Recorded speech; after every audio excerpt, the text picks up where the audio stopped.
Bien, donc on va reprendre. Là, on avait parlé de données, on a parlé de programmation, et là, on va avoir un exposé de Philippe Merle, donc, qui est chargé de recherche au centre INRIA de Lille. Donc Antoine Petit avait dit que c'était le. Ou je ne sais plus si c'est enfin, que c'était le premier chercheur INRIA, c'est pas le premier chercheur Non, d'INRIA, c'est le premier chercheur de Lille. INRIA du centre de Lille. Et donc qui est chercheur chez nous dans l'équipe Spirals et qui va nous parler de convergence des technologies web et des technologies du cloud. Voilà, donc là des exposés un tout petit peu plus courts. À toi Philippe.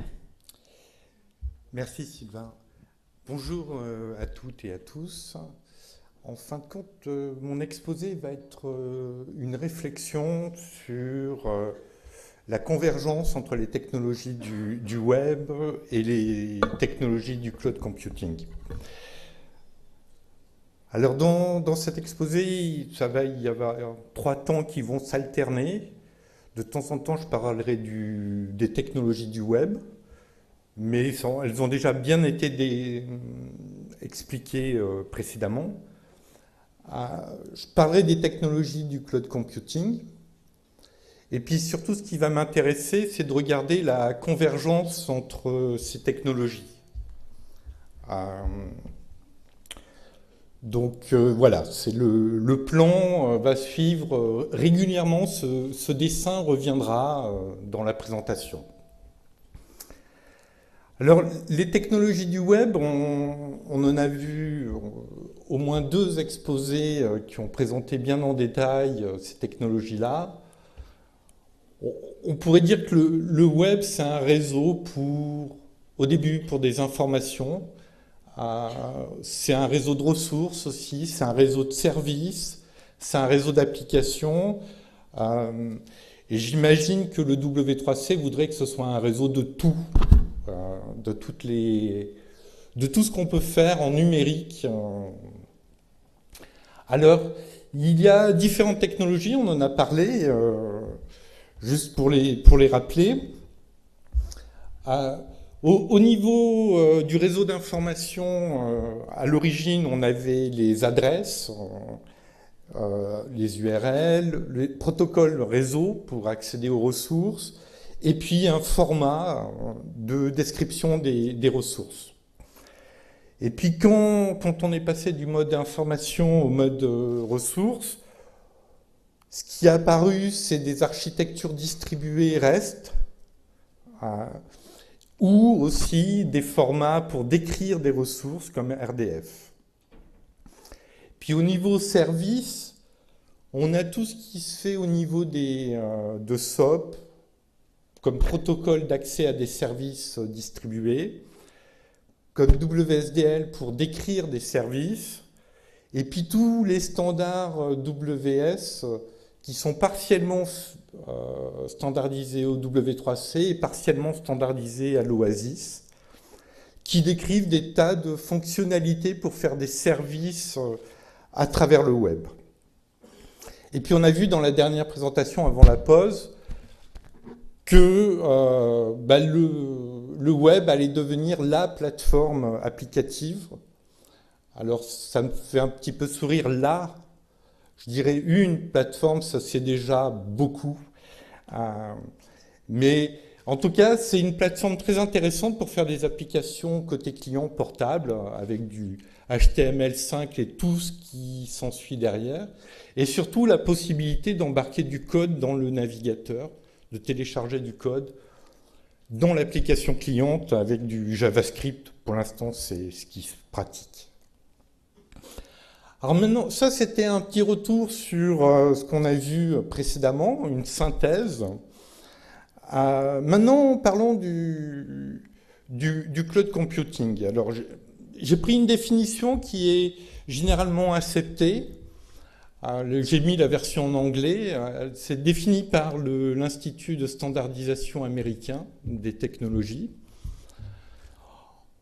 Alors, vous pouvez la lire, hein, je ne vous en fais pas une traduction, mais j'ai retenu quelques mots-clés importants. Cloud computing, ce n'est pas une technologie, c'est un modèle. Et puis ensuite, derrière, il peut y avoir des technologies. Ce qui est intéressant, c'est un modèle pour faire quoi? Pour accéder à des ressources computationnelles, donc du réseau, des serveurs, des machines, du stockage, des applications, des services applicatifs.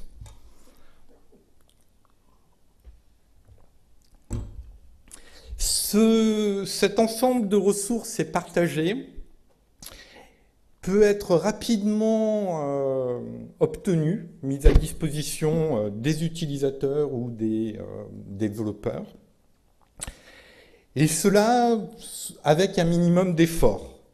Alors, de la part des utilisateurs et aussi, on verra, un minimum d'effort de la part des fournisseurs. Alors ça, c'est une définition théorique, hein. Bien entendu, la pratique n'est pas aussi belle que celle-là, mais c'est une définition qui est à peu près, qui a été définie en 2011 et qui est toujours d'actualité, qui représente assez bien ce qu'on trouve dans le cloud. Alors cette définition avait donné en plus 5 caractéristiques principales pour le cloud computing. C'est le fait que les environnements de cloud computing, on travaille dans un cadre où les ressources sont accessibles à la demande et en libre service. Donc à la demande, c'est au moment où on en a besoin, on va les demander. Elles vont être plus ou moins provisionnées automatiquement. Et normalement, il n'y a pas d'être humain derrière. Lorsque par exemple je demande un nouveau serveur de calcul, ou un espace de stockage, normalement, il n'y a pas un être humain qui va recevoir un email comme quoi je veux des ressources et qui va passer une journée à mettre en place ces ressources et me dire au bout d'une journée, ces ressources sont disponibles. Si c'est un être humain, une journée, c'est court. Là, l'idée, c'est qu'il n'y a pas besoin de ces interventions humaines. Ensuite, ces ressources, quelle que soit leur nature, vont être accessibles de manière standardisée par le réseau depuis tout type de client, depuis tout type de terminal, de tout type d'équipement côté utilisateur. Ces ressources sont en fin de compte gérées comme des pools de ressources, c'est-à-dire qu'elles vont être partagées. Par exemple, si je réserve de la puissance de calcul, je ne suis pas obligatoirement le seul à utiliser la machine physique. Peut-être on va être une dizaine ou une centaine d'utilisateurs à utiliser la même machine physique. Mais je peux aussi demander à avoir une machine physique dédiée à mes besoins. Pour cela, pour ce partage, en fin de compte, il y a des technologies de virtualisation. Je ne rentrerai pas dans les détails de toutes ces technologies-là. Et ces ressources sont délocalisées. C'est-à-dire que potentiellement, elles sont en Irlande ou en France ou au Japon. Je n'ai pas besoin de le savoir. Ces ressources aussi ont une élasticité rapide qui va me donner l'impression que potentiellement ces ressources sont illimitées. Qu'elles peuvent être rendues disponibles rapidement ou que je peux les rendre au système assez rapidement aussi. Et le dernier point, c'est que ces ressources, je vais les utiliser, je vais les réserver en fonction de mes besoins et en général, j'aurai un paiement à l'usage. Donc c'est 5 grandes caractéristiques qui caractérisent le cloud computing dans la définition du NIST. Mais c'est des définitions, des caractéristiques qu'on retrouve un peu dans tous les environnements de cloud computing. Alors, classiquement, les ressources que l'on manipule dans le cloud computing, on les divise en 3 catégories. Il y a les ressources d'infrastructure, dire des machines, des processeurs pour la puissance de calcul, de l'espace de stockage, du réseau. Ensuite, on a des ressources de type plateforme d'exécution d'applications ou gestion de fichiers, de bases de données. Et dernière catégorie, on a les applications. Et là, ça peut être toute application métier qui est mise dans les nuages. Alors, par rapport à ces quelques définitions, je vais aller un peu lentement, il y a une première convergence, et là j'ai mis une convergence horizontale, hein, il n'y a pas, le web n'est pas au-dessus du cloud ou le cloud n'est pas au-dessus du web, c'est sur la notion d'application. C'est en fin de compte, le web offre une plateforme pour faire des applications côté client, qui est très puissante, comme on l'a vu dans l'exposé précédent. Et le cloud computing offre une plateforme pour héberger les applications du côté client, du côté serveur plutôt. Donc, souvent une application maintenant va mettre en œuvre des ressources dans le cloud computing et va être en partie programmée en application HTML5 et tous les standards autour. Maintenant, si on regarde le web, c'est un espace de ressources que l'on peut identifier. Ensuite, c'est un protocole pour pouvoir accéder à ces ressources. Et puis, on a des clients, des navigateurs ou d'autres types de logiciels qui vont permettre d'interagir avec ces ressources. Dans les technologies du web, rien n'est précisé, il n'y a pas de standard, disons, comment on héberge les ressources. Où sont hébergées les ressources? Et c'est là où le cloud computing peut apporter une solution, c'est d'être l'espace où sont hébergées les ressources. Donc un deuxième point de convergence, c'est le web a besoin d'une infrastructure et le cloud computing peut offrir cette infrastructure. Maintenant, je vais me passer d'un autre point de vue. Dans le cloud computing, il existe des standards aussi. Et on va voir l'interaction entre ces standards et les technologies du web. Alors, ce n'est pas un standard au sens normalisé, mais c'est un standard de fait. Amazon a été le premier à offrir une infrastructure de cloud computing et qui s'appelle Elastic Cloud Computing. Et cette infrastructure, il la rend disponible à travers une API. Et cette API est implantée sur des technologies du web. Alors c'est la technologie service du web.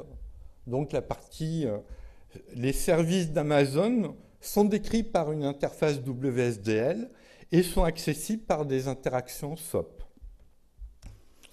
Si on regarde une implantation open source de référence pour le cloud computing, qui s'appelle OpenStack, OpenStack offre une API qui est à base d'une architecture REST, donc qui utilise les technologies de base du web. Ensuite, si on regarde des standards, comme par exemple le standard OVF qui décrit comment faire des images de machines virtuelles qui soient portables d'un environnement de cloud computing à un autre, les métadonnées qui décrivent l'image, les logiciels qui sont contenus dans l'image, l'auteur, etc., sont décrits en XML, qui est une technologie qui vient du web. Il y a un autre standard qui s'appelle SEMI, qui permet de définir les API pour pouvoir accéder à du IaaS, à des ressources d'infrastructure. Et là, pareil, ces ressources sont accessibles à travers une API REST.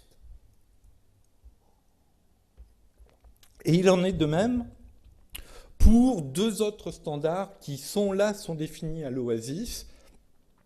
Un standard pour accéder aux plateformes, donc donner les API pour des plateformes, qui s'appelle CAMP. Et il y a un standard qui s'appelle Tosca qui va permettre de décrire le déploiement d'applications livrées comme des services. Et pareil, ces standards utilisent soit du XML pour décrire des méta-informations, soit du REST lorsque c'est pour des API d'accès aux choses, aux ressources de ces standards.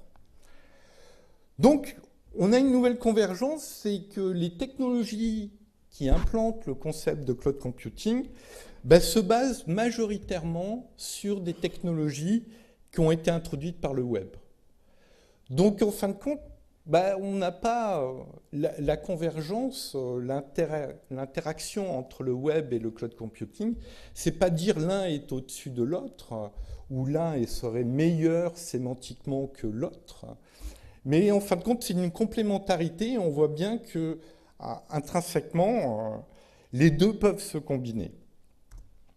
Alors, je vais passer une partie. Et en fin de compte, c'est pour revenir sur un dernier point. C'est dans cette réflexion sur la convergence entre ces deux mondes technologiques. Dans le web, on voit tout sous forme de ressources. Et c'est souvent, principalement, des ressources informationnelles, même si ça peut être d'autres choses. Et dans le cloud computing, c'est des ressources computationnelles, des ressources informatiques, des disques, des réseaux, du CPU, etc. Mais qu'importe, ce sont des ressources. Ces deux mondes partagent un grand nombre de points. Et pour conclure, un petit peu toutes les convergences que je viens de passer en revue assez rapidement. Le vert représente le web, le bleu représente le cloud computing, si vous ne l'aviez pas encore repéré. Et en fin de compte, la convergence, c'est que les applications du web, si on veut qu'elles soient à la demande, on va les héberger dans des infrastructures de cloud computing. L'infrastructure pour accueillir de manière permanente les ressources du web, c'est l'infrastructure offerte par des ressources de cloud computing. Les technologies du web sont utilisées comme fondamentaux pour décrire les standards du cloud computing. Et finalement, tout est ressources, aussi bien dans le web que dans le cloud computing. Et donc, pour conclure, on dirait que dans l'avenir, mais c'est déjà le présent, le web qui permettra de voir aussi bien de l'information, des données, des applications, des services, est déjà dans les nuages. Voilà. Alors, pendant qu'il y a les questions, je vais mettre quand même une page de pub. Vas-y. J'en ai gardé une. Je vous la laisse la lire, mais c'est l'annonce d'un prochain événement organisé par l'INRIA en février à Euratechnologie. Ce sera un événement pour annoncer la constitution de l'IRIL à Lille, l'avenue de l'IRIL à Lille. Et tout est détaillé. Je vous laisse lire. On aura l'occasion d'en reparler beaucoup. Mais je faisais une première piqûre. Tu as raison. Je faisais une première piqûre. On a le temps pour une petite question. Est-ce que les gens qui souhaitent des compléments? Moi, je trouvais ça très clair. Donc, j'ai pas de questions. On va rattraper le temps. Non, on est pile dans les on est dans le timing. Bon. Ok. En tout cas, si vous voulez me demander des informations sur cette publicité, cette dernière publicité, et sur le reste de l'exposé, n'hésitez pas à venir me voir pour qu'on en discute. Ok, merci Philippe.